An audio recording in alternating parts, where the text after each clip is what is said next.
10 hari berturut-turut bangun tahajud, baca munjiat 100 kali, seharian baca 500 kali sambil aktivitas. Di hari ke-10 pertolongan Allah datang.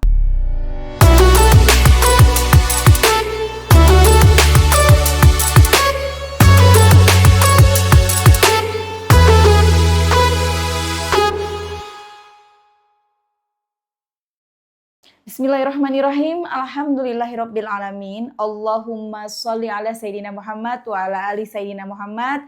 Assalamualaikum warahmatullahi wabarakatuh. Halo teman-teman, apa kabar? Mudah-mudahan teman-teman selalu dalam lindungan Allah Subhanahu wa taala. Amin ya rabbal alamin. Alhamdulillah, hari ini aku akan membacakan sebuah kisah yang luar biasa dari seseorang di Pemalang, Jawa Tengah. Beliau pengen disebut namanya dengan Mbak T. Tapi sebelumnya buat teman-teman yang punya kisah keajaiban sholawat, silahkan kirim ke email aku meliza.arnelia@gmail.com ya.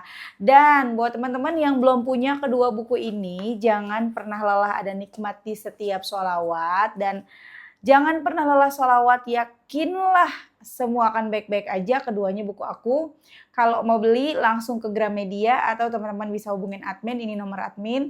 Atau teman-teman bisa juga langsung klik link di deskripsi box di bawah kalau mau beli di Shopee ya. Nah langsung aja aku akan ceritakan sebuah kisah yang menginspirasi dari Mbak T di Pemalang, Jawa Timur. Mbak T ini seorang pejuang kehidupan yang mungkin sama juga seperti teman-teman yang nonton atau ya seperti aku juga, kita sama-sama pejuang kehidupan ya.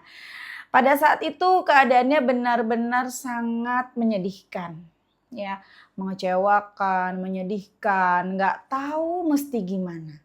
Mbak T ini seorang pedagang buah. Mbak, ini bulan lagi bener-bener hujan mulu Mbak. Februari, Maret, dari Januari aja udah mulai hujan nih, Januari akhir. Dagangan buah aku sepi Mbak. Boro-boro itu buat muter modal lagi, ya. Buat makan sehari-hari aja bingung. Udah jualan nggak muter, ya nggak bisa buat beli lagi barang dagangan yang lagi, buat beli buah-buah lagi. Karena di situ mentok kan, buah-buahnya nggak habis. Ditambah lagi mana kudu harus bayar kios. Jadi kebetulan bulan sebelumnya habis bayar kios nih, makin habis dong, tabungan udah nggak ada, udah nol. Harus bayar SPP anak aku belum bayar Mbak, udah 2 bulan nunggak, bingung, boro-boro mau mikirin bayaran sekolah. Ini buat makan aja bingung besok gimana gitu.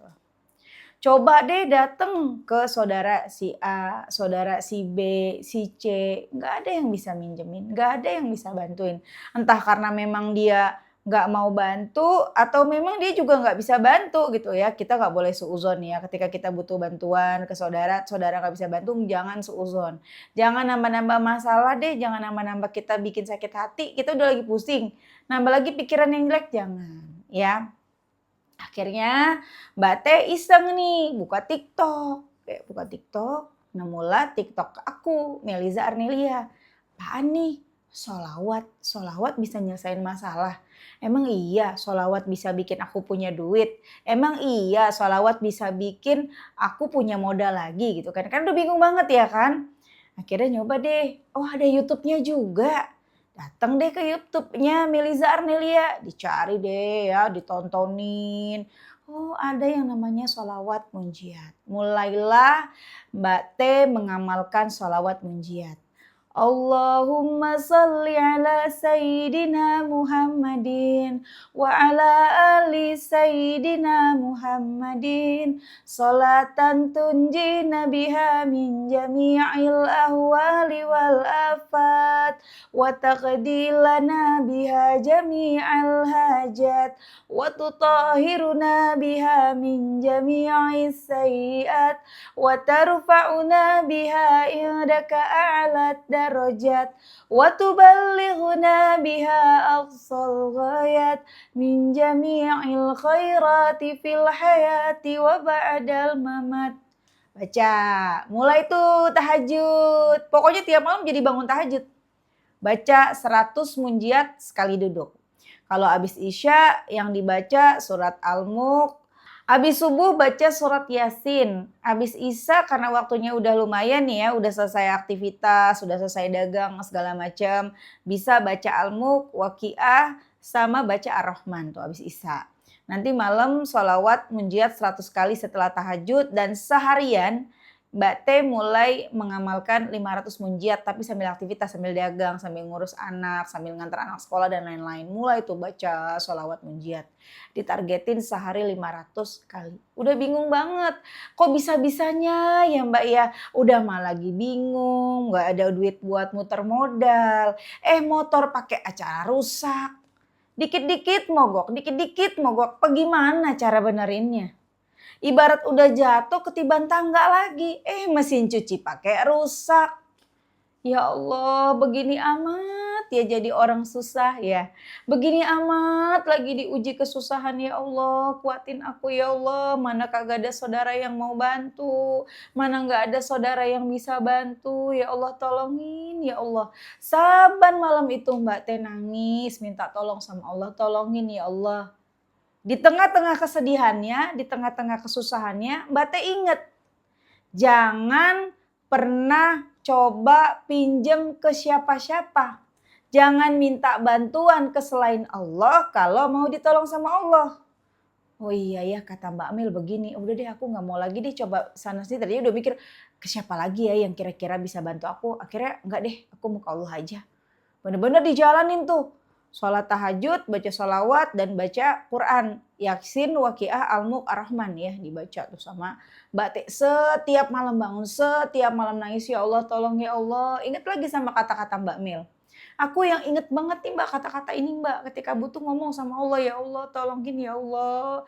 Tolong hamba ya Allah. Hamba gak mau riba lagi ya Allah. Tolongin ya Allah. Dan apa yang terjadi? 10 hari berturut-turut bangun tahajud, baca munjiat 100 kali, seharian baca 500 kali sambil aktivitas.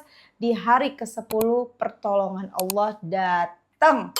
Tanpa disangka, tanpa diduga, yang udah benar-benar gak kebayang sama sekali. Mbak T dapat arisan 20 juta. Masya Allah, tabarakallah, luar biasa banget. Pasti ada yang komen. Ya kalau dapat arisan mah itu kan duit-duit juga, duit-duit dia juga gitu loh. Boleh hasil nabung segala macam. Ya itu mah bukan pertolongan. Kata siapa itu pertolongan? Dikata gampang keluar arisan tiba-tiba keluar nama kita. Apalagi pas kita lagi butuh-butuhnya. Iya enggak? Masya Allah dari duit 20 juta urusan SPP beres. Benerin motor bisa. Benerin mesin cuci bisa. Bisa lagi beli buah-buahan lagi untuk muter modal lagi, untuk jualan lagi. Masya Allah kan. Gak ada yang gak mungkin bagi Allah selama kita benar-benar ngetuk pintunya Allah. Banyak banget teman-teman yang, ya gimana Mbak kalau udah waktunya jatuh tempo besok gimana? Pertolongan gak datang. Ya jangan tanya gimana, langsung buruan eksekusi. Bangun malam, sholat tahajud, baca sholawat sampai pagi. Nggak mungkin nggak ada pertolongan. Kalau teman-teman jatuh temponya atau kebutuhannya masih 10 hari lagi, kencengin. Masih sebulan lagi apalagi. Masih sebulan lagi jatuh tempo udah stres duluan. Mendingan ikhtiar langit. Ya tetap sambil ikhtiar bumi. Bukan berarti ikhtiar langit doang terus kita jangan ikhtiar bumi ya. Enggak dong ya. Kamu pekerja, kamu pegawai, kamu kerja seperti biasa. Tapi sambil di perjalanan menuju ke kantor, sambil dari kantor pulang ke rumah, baca sholawat. Ketika azan, usahakan segera sholat. Banyak kan teman-teman yang kerja kantoran ketika waktunya pulang, yaudah deh ntar aja sholat maghribnya di rumah dijamak sama Isya. Nah kalau bisa jangan. Persiapkan, ya. Persiapkan bener-bener, jangan pakai alasan, tapi kan kalau di jalan kita bajunya kotor, keadaannya segala macam. Jangan alasan. Ya, kalau perlu kita bawa daleman aja, bawa daleman ganti. Atau kalau perempuan kita bisa ganti pakai panty liner, kita ganti gitu kan ya. Nanti kalau mau sholat ganti panty liner atau kita ganti daleman kita gitu kan. Baru kita wudu, mampir ke masjid. Mampir, usahakan ada masjid, mampir sholat dulu. Utamain Allah dulu. Nanti lanjut lagi perjalanan, baru sholat Isya di rumah. Usahakan kalau bisa bener-bener Allah dulu dah. Udah azan manggil, udah segera tuh udah di depan sejadah. Tuh, kalau kita bener-bener pengen ditolong Allah, kitanya juga bener-bener dong ketika Allah manggil, buruan dateng, jangan entar-entar. Entar dulu ya Allah tanggung lagi di jalan, akhirnya sampai rumah udah kecapean, sholatnya juga buru-buru. Atau mungkin bablas, nggak sholat isya, nggak sholat maghrib, na'udzubillah. Makanya kalau kita banyak masalah, kalau kita lagi kayaknya ini kok nggak kelar-kelar, rumit banget ya keadaan aku, hidup aku, masalah aku, lihat lagi sholatnya gimana.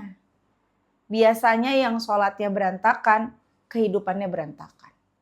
Makanya selalu aku ingetin teman-teman, mulailah benahi sholat, mulailah benerin sholat. Ya kan?